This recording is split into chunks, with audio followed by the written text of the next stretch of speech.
boo xoolee ci Mafaatihul Bichri bokk na ci xasida yi gën a doy waar man mën naa wax ne mbooleem luy salaatu ala nabi salaatu loolu sax wax na ko boppam ci xorofa faqa kulli ma rasamahu mu allifam xat salima mbooleem ku mos a jël xalim naan salaatu ak salaam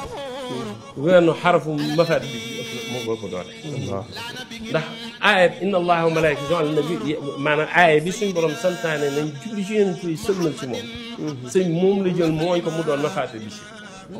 secret bi laay yooyu bépp mi ngi ci biir mi ngi ci Mafaatihul Bichri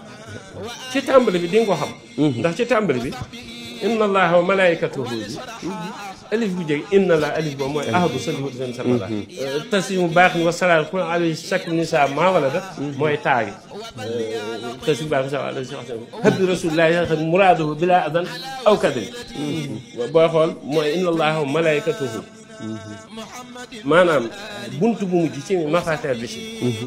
boo jëlee jeexatal min sax wa sax kula asin wahdi ni makki yàlla yaa samadu sali sarmada an nabi alayhi fadl fene ma yan xasay ba ci wasali yaa akramu sarmada ala man istafayta wa hadayta faala foofu sëñ bi inna allaha wa malaikatahu yusalluna ala nabi turu yàlla woo fi gis muy ahad